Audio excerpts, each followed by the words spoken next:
we are going to talk about this morning special figure, or it is called solid figures or a space figure. Okay, but before that, may I request everyone to please stand and let us pray.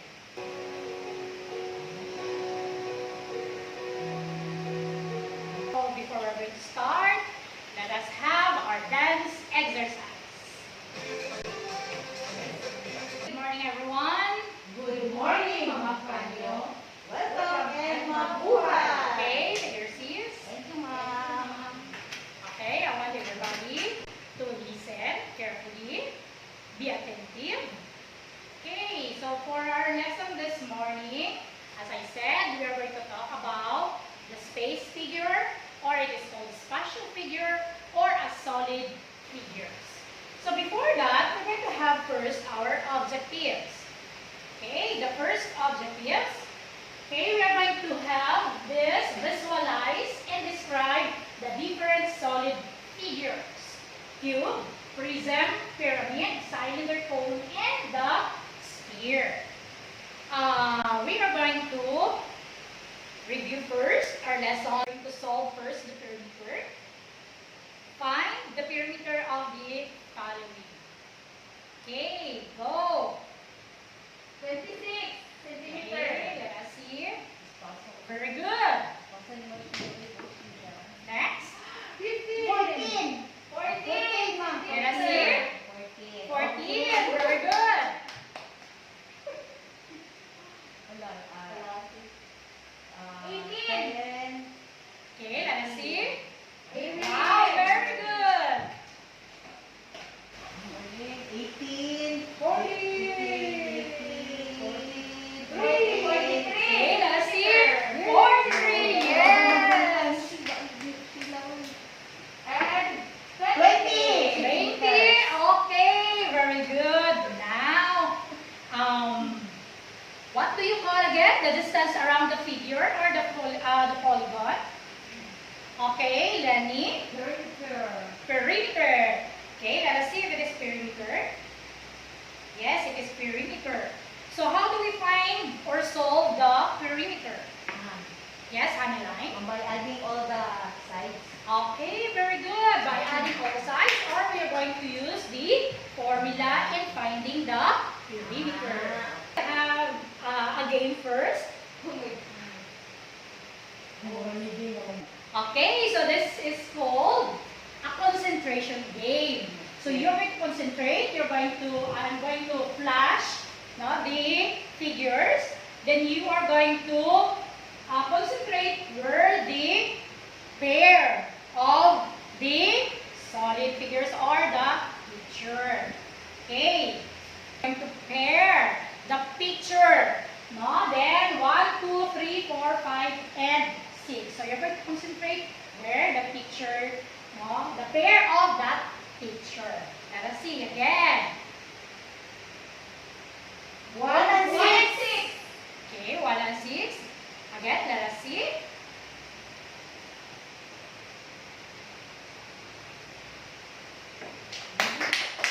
Okay, so very good. So it is 1 and 6. Okay. Next. 1 and 3. 1 and 3. Okay, wow. Okay, let us see if it is 1 and 3. Very good. That's 1 and 3. Okay. So, do you know what are those figures? Solid figures. Again, Sheila. Solid figures, ma'am. Solid figures. Very good. So, those are solid figures. Now, what are the common characteristics of the solid figures? We group you into 6. Then every group, they have their own activity. So the first group, you are going to draw a robot, okay, using different solid figures. So a robot composed of solid figures. Then for the criteria,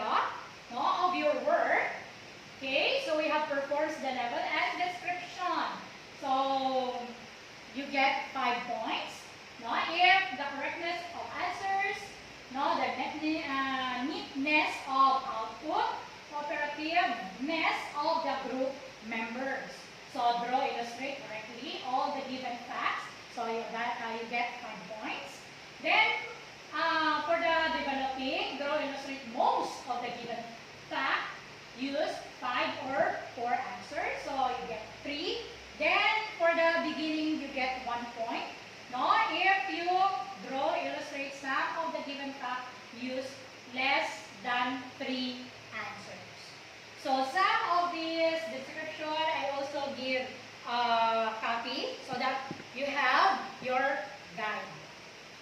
Okay, so for the group 2, okay, for the group 2, identify the solid figures represented by each part of the robot. No? Completing the chart below. So we have here the robot and the chart. So for example, head. The head is okay. So then you're going to complete that one. Then you have also your criteria. So for the criteria, still mastery, developing, beginning. So we have there. I also include that with the guide. You have also your guide. You have also your copy for your guide. Okay, for the group 3, build a robot using the different solid figures. No, we have also there the recycled materials. No, the localized materials you're going to use in constructing or building the robot. And then we have also the criteria in rating your output. For the group 4, identify the list. Note down all the different solid figures you have seen inside our classroom. You are going to list down all the different solid figures inside our classroom that resemble the solid figures. Then we have also the criteria. So we have here the criteria. Okay, then for the group 5, act and dance like a robot. So I also give you the music. Then you will be the one to act and dance like a robot. Then we have also the criteria for your output. Then the last one, listen to the audio, music, and list down all the different solid figures you have heard in that song. Okay, we have also the criteria. So for the criteria here, still the same. We have the mastery, developing, and the beginning. So that will be your guide in performing your output, your activity. Okay, are you ready, kids? Yeah. Okay, very good. Now, let's do it.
group 6. Okay, kindly listen to the music for your activity.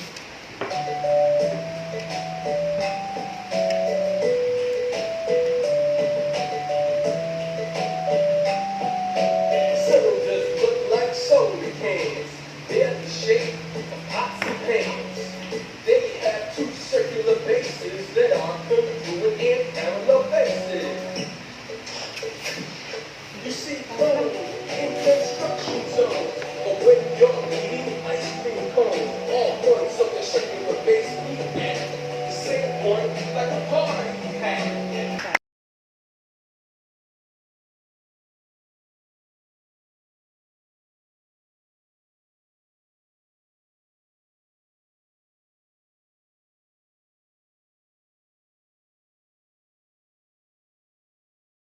Time is up. Now, who will be the first to report, to show you your output? Okay? The group of Lenny. So this is the collaborative effort of Group 2. Okay, identify the special figures represented by each part of the robot by completing the chart below. Head is made up of cube.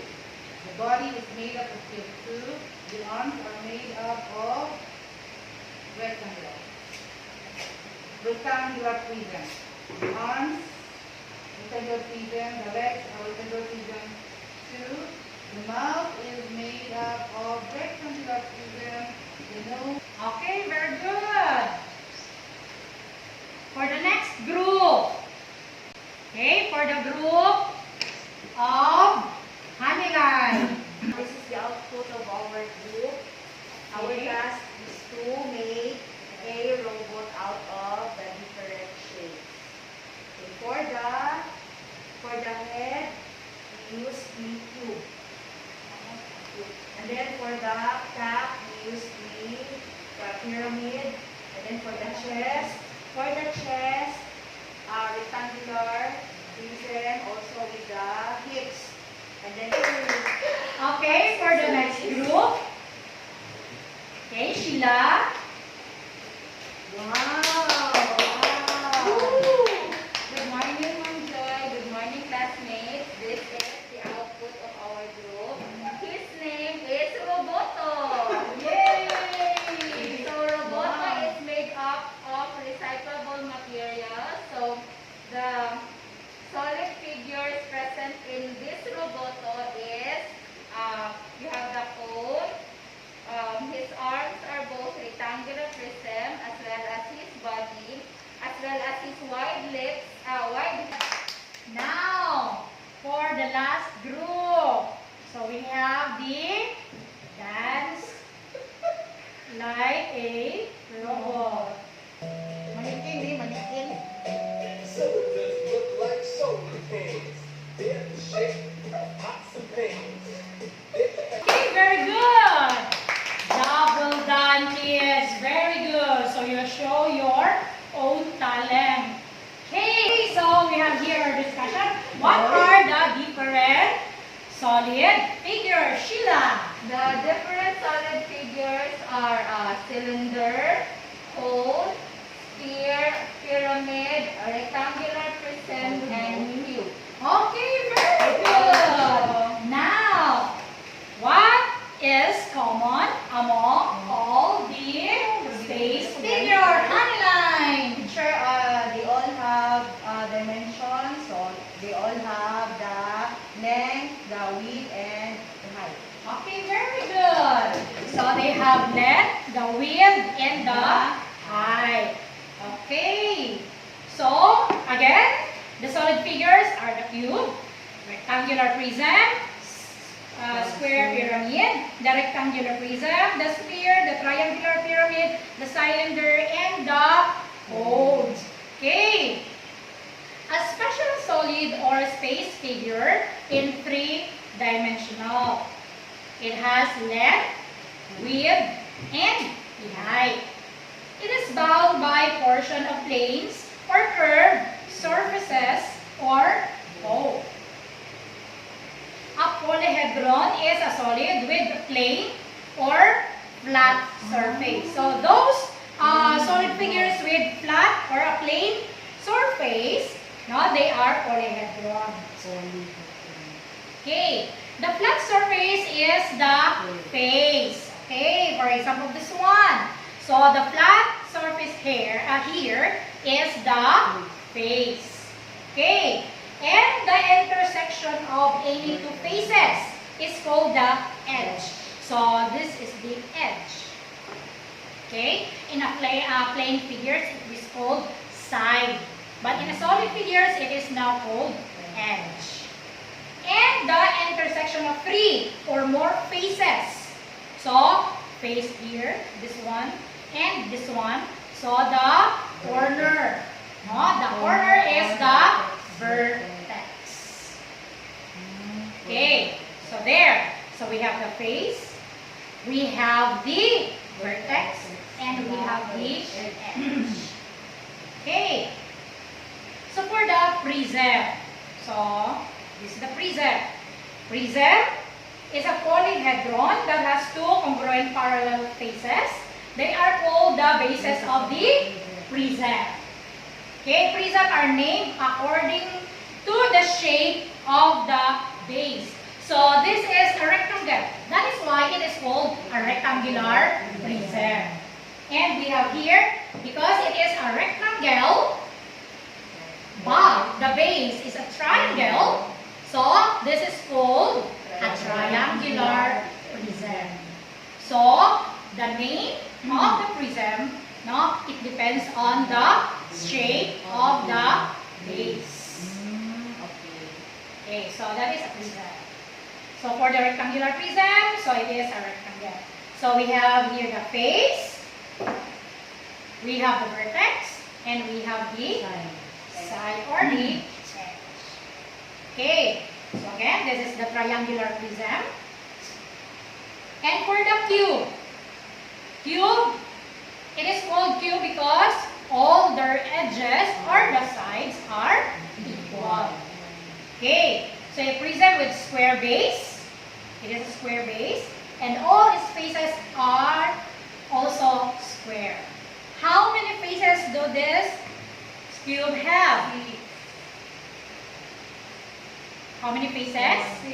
6. So we have 6. 1, 2, 3, 4, 5, and 6. How many edges? 8. 4. 4. Edges. 8 8, ma'am. Okay, let us see. 1, 2, 3, 4, 5, 6, 7, 8, 9, 10, 11, 12. How many edges? 12 edges. How many vertices? 1, 2, 3, 4, 5, 6, 8. 8. So it has 8 vertices. Okay, very good. So that is the cube. Now for the cylinder. Can you read, Lenny? Cylinder has 2 congruent circular bases and a curved surface.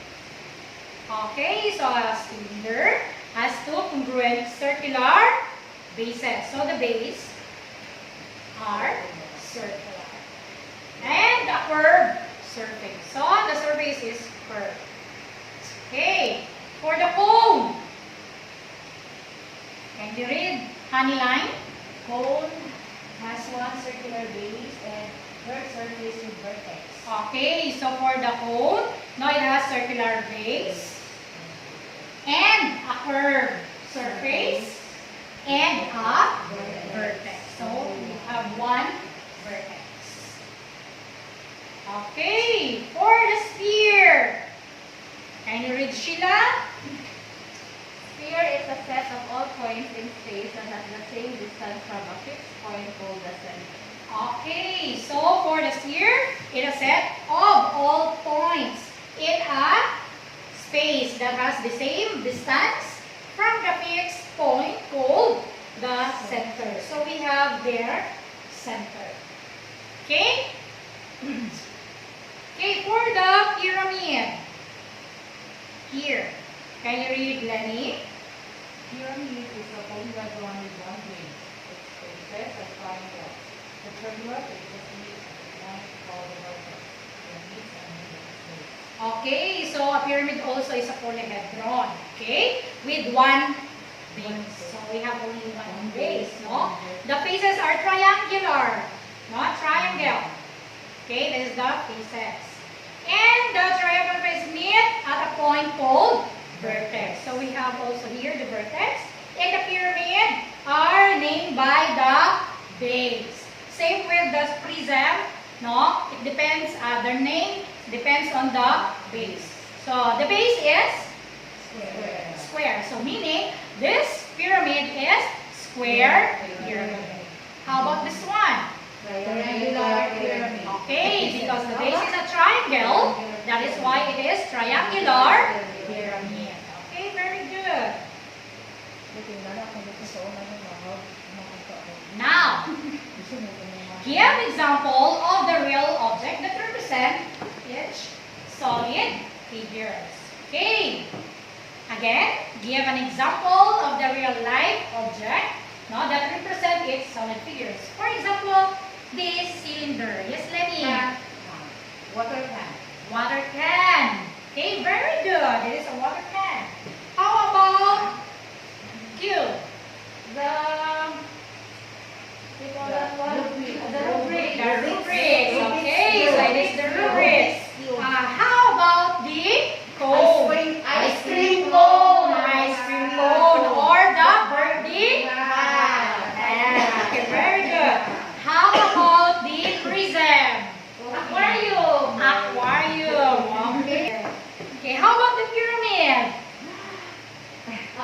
Okay, Dorian candy. Okay. Very good.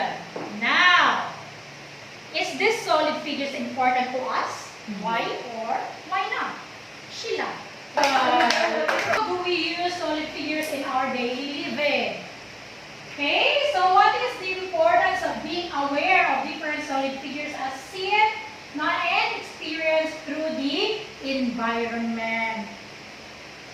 Okay, now for the fixing skills, identify the space figure represented by the following. So, what are the different space or the special figure, honey? Okay, now, let us evaluate our activity this morning. Before I give you the evaluation. Application, we have three objectives that are model of the different spaces here. Okay, then the evaluation, draw an object that resembles the following space figure. And of course, you're going to construct using this in our paper, a blue pyramid. That will be your assignment. Okay, thank you kids. I hope you have learned a lot from this topic.